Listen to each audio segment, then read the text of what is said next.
글쎄 안 들려 들을 뉴스 없어 아무 뉴스도 귀에 들어오지 않아 듣고 또 들어도 들을 뉴스 없어 만든 게 이 프로야.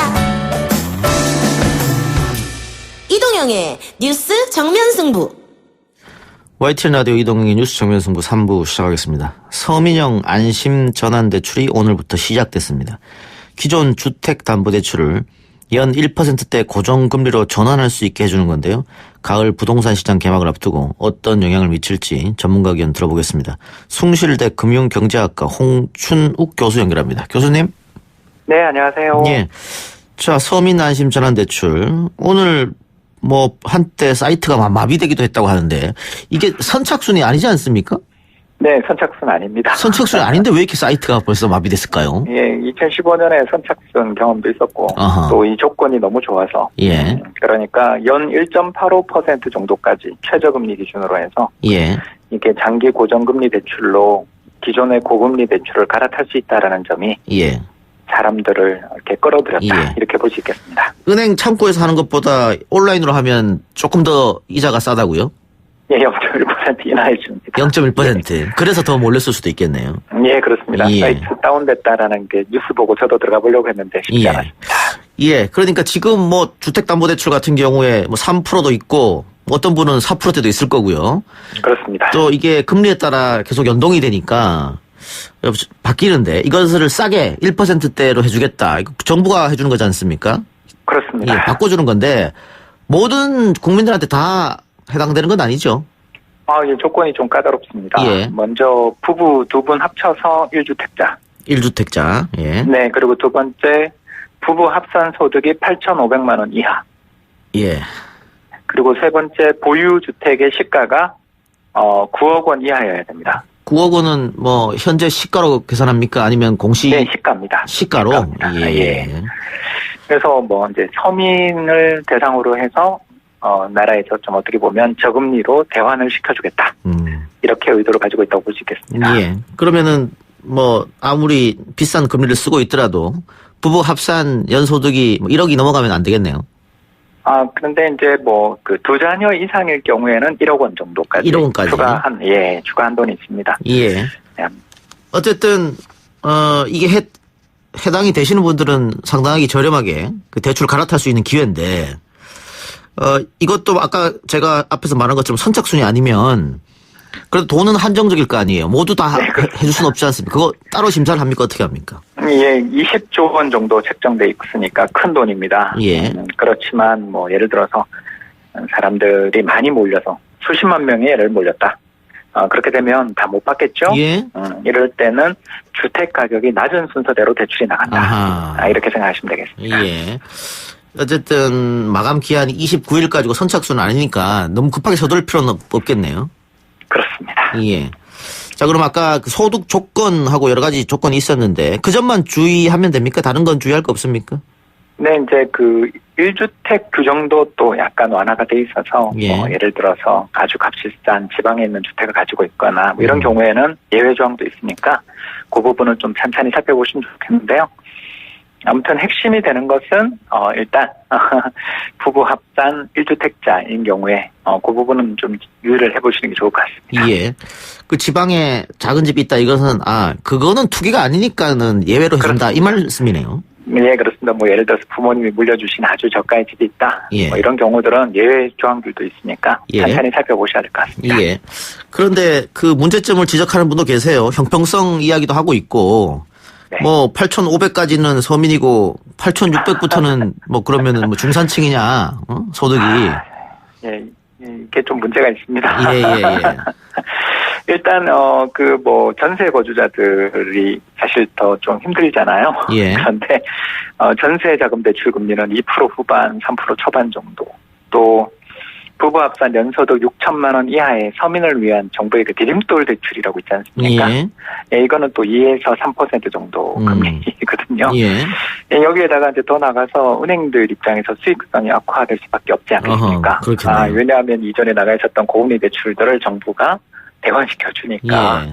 아무래도 다 갈아타면 은행들 입장에서 이자 수익은 어디로 가겠습니까? 그렇네요. 예, 그리고 예. 방금 말씀하신 것처럼 도대체 9억 이하 주택을 보유한 사람은 서민이고 그 이상은 그러면 부자냐, 중산층이냐 이런 조건들에 대해서 우리가 고민을 해야 되는 거고 특히 우리 다 걱정하는 게 이제 이런 정책을 쓰는 이유가 고금리로 또 앞으로 금리가 인상하게 될 때는 변동금리 대출을 받은 분이 타결받을 수 있다. 이걸 걱정해서 하는데 사실 최근 전 세계 지금 분위기가 금리 다 인하하잖아요. 예.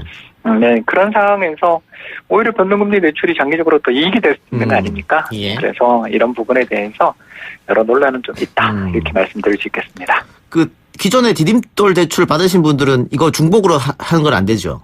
예, 이제 뭐 그 조건들을 또 따져보셔야 될 것 같고요. 예. 아무튼 예전에도 이런 안심 전환 대출들이 예전에도 있었던 건 저희들이 다 알고 있는데 이런 대출들을 지금 이번에 또 이렇게 하는 이유는 결국 정부 입장에서 우리나라가 너무 변동금리 대출로 예. 짜여져 있어서 금리 급등하면 큰일 난다. 이걸 가지고 2015년에 이어 이번에 또 4년 만에 하는 정책인데 예. 아무튼 이 정책의 전환에서 혜택을 보시는 분들은 분명히 이익이다. 예. 그러나 그렇겠죠. 좀 고민할 거리들이 몇 가지가 있다. 예. 이렇게 볼 수 있겠습니다. 그 정부의 고민도 알겠습니다. 뭐 가계 대출이 뭐 사상 최대다. 가계 대출이 터지면 큰일 난다. 뭐 이런 얘기가 많이 나오니까 뭐 그런 거 이해가 되겠습니다만은 교수님 지적한 것처럼 전세 대출 받은 사람들이 조금 더 필요할 것 같기도 한데 그분들은 제외됐고 주택을 갖고 있는 사람한테만 이렇게 하니까 논란이 좀 될 것 같기도 합니다. 뭐 저도 혹시나 싶어서 알아봤는데 저는 포함이 좀 안 돼가지고. 예. 그 정부의 의도는 결국 제가 아까 말씀드린 뭐 가계대출 폭증, 우려움 이런 겁니까?